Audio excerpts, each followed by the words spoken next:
इस देश में लगता है एक ऐसा बाजार जहां बोली लगाकर होती है दुल्हनों की बिक्री। क्या पब्लिक प्लेस पर किस और हक करना अपराध है? जानिए क्या कहना है भारतीय कानून। और एक ऐसा आदमखोर जानवर जिसने फैलाया था फ्रांस में आतंक, पर ये जानवर आया कहां से था? और कौन है इमाम मेहदी जो कि कयामत के दिन आएंगे इस दुनिया में? फैक्ट नंबर 1, अक्सर देखा जाता है कि जब भी कोई कपल पब्लिक प्लेस पर हाथ पकड़कर चल रहे होते हैं, गले मिलते हैं या फिर किस कर लेते हैं, तो लोग उन्हें बहुत ही अजीब नजरों से देखते हैं। यहाँ तक कि कुछ लोग पुलिस बुला लेते हैं और पुलिस आकर इनकी अपनी कार्रवाई भी कर देती है। उस कपल के ऊपर अश्लीलता फैलाने के आरोप लगा दिए जाते हैं। लेकिन आपको बता दें कि पीडीए यानी पब्लिक डिस्प्ले अफेक्शन के अनुसार पब्लिक प्लेस पर किस या हक करने पर आपके खिलाफ कोई भी एक्शन नहीं लिया जा सकता। भारतीय कानून में इसके खिलाफ कोई सजा का प्रावधान नहीं है। लेकिन यदि आपने किस से आगे अगला कदम बढ़ाया, तो वो भी पब्लिक प्लेस पर, तो आपके खिलाफ आईपीसी की धारा 294 के तहत मुकदमा दर्ज किया जा सकता है। इसमें कपल को 3 महीने तक की जेल हो सकती है या जुर्माना लगाया जा सकता है। लेकिन हाँ, आप खुलकर अपनी गर्लफ्रेंड या बॉयफ्रेंड के साथ पब्लिक प्लेस पर गले मिल सकते हैं और किस भी कर सकते हैं। फैक्ट नंबर 2,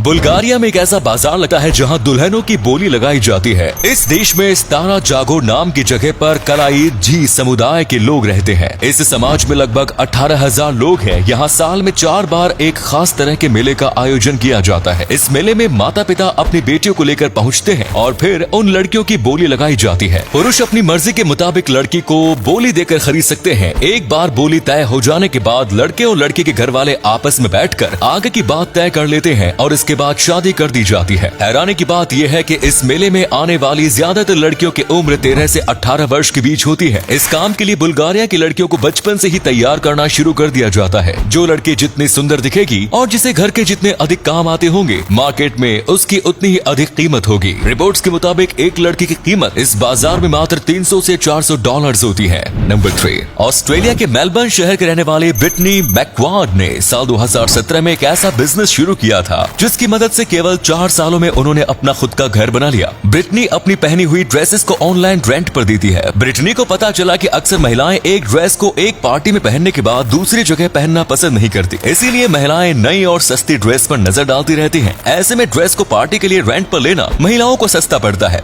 ब्रिटनी ने ये बिजनेस 25 ड्रेस के साथ शुरू किया था और आज उनके कलेक्शन में सैकड़ों ड्रेसेस शामिल हैं। ब्रिटनी ने बताया कि जब भी उनके पास पैसे आते हैं, वो नई ड्रेस ले जाती है और 1 या 2 बार उस ड्रेस को पहनने के बाद वेबसाइट पर रेंट के लिए डाल देती है। नंबर 4, शेर, तेंदुए, लकड़बग्घा और भेड़िए कुछ ऐसे जानवर हैं जो अगर इंसानों के सामने आ जाएं, तो इंसानों पर हमला करके उनकी जान ले सकते हैं। लेकिन एक ऐसा जानवर था जो कि इन सबको मिलाकर बना था। जी हाँ, आपने बिल्कुल सही सुना। हम जिस आदमखोर जानवर की बात कर रहे हैं उसका नाम है बीस्ट ऑफ गैवेडाउन। साल 1764 से 1767 के बीच फ्रांस में इस आदमखोर जानवर के हमले करने के बहुत ही ज्यादा केस सामने आए थे। जिसने भी इस जीव को देखा था, उनका कहना था कि ये भेड़िए, लकड़बग्घा और शेर का मिक्सचर था। ऐसा लग रहा था जैसे इन तीनों को मिलाकर एक जीव बनाया गया हो। आपको लग रहा होगा कि ये उन लोगों की गलतफहमी होगी, पर फिर जब 1946 के पास इसके ऊपर रिसर्च की गई, तब पता चला कि ऐसा कोई जानवर सच में मौजूद था जिसने 600 लोगों की जान ली थी। लेकिन इस जानवर की कभी पुष्टि नहीं की गई। नंबर 5, दोस्तों, इस्लाम धर्म में ये माना जाता है कि एक ना एक दिन कयामत का दिन जरूर आएगा। यानी कि एक ऐसा दिन जब दुनिया खत्म हो जाएगी और अल्लाह लोगों के कर्मों का हिसाब रखेंगे। और माना जाता है कि जब ये दिन आएगा, तब और एक मसीह आएगा जिनका नाम हजरत इमाम मेहदी माना जाता है। ये पूरी दुनिया पर हुकूमत कायम रखेंगे और दुनिया में शांति लाएंगे। इनको एक मसीहा की तरह देखा जाता है और माना जाता है इनका नाम अहमद या फिर मोहम्मद दोनों में से एक होगा और इनके पिता का नाम हसन और माता का नाम नरजिस होगा। कई लोग मानते हैं कि ये कयामत के 40 साल पहले पैदा होंगे और कुछ का मानना है कि ये पैदा हो चुके हैं, लेकिन यही सही वक्त का इंतजार कर रहे हैं। आपका क्या कहना है इस पर कमेंट्स में जरूर बताएं।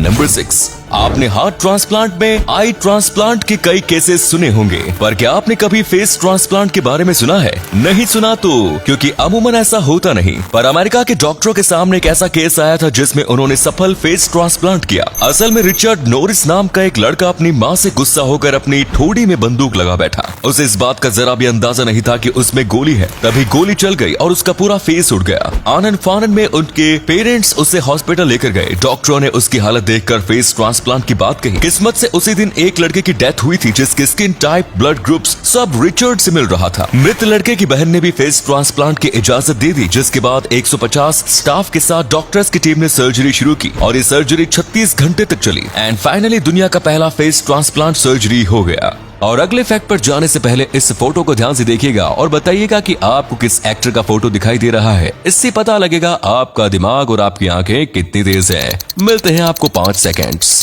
नंबर 7। भारतीय सड़कों में झटके लगना तो आम बात है, लेकिन अजीब तो तब लगता है जब ये झटके गड्ढों से नहीं बल्कि बेवजह बने स्पीड ब्रेकर से लगे। आजकल इंडिया में सड़क में गड्ढों से ज्यादा स्पीड ब्रेकर्स बने हैं। क्या आप जानते हैं कि भारत में ऊट पटांग तरीकों से बने स्पीड ब्रेकर की वजह से एक साल में लगभग 10,000 से भी ज्यादा लोगों की जान चली जाती है। आपको बता दें कि भारत में हर रोज लगभग 26 सड़क दुर्घटना और 10 लोगों की मौत इन बेवजह बने स्पीड ब्रेकर की वजह से हो जाती है। इससे बचने के लिए इंडियन रोड कांग्रेस ने आदर्श स्पीड ब्रेकर के लिए मानक तैयार किए हैं, जिसके अनुसार एक आदर्श स्पीड ब्रेकर की लंबाई 3.5 मीटर और ऊंचाई 10 सेंटीमीटर होनी चाहिए। इसके साथ इसके ऊपर हुए भाग की लंबाई 17 मीटर से अधिक नहीं होनी चाहिए।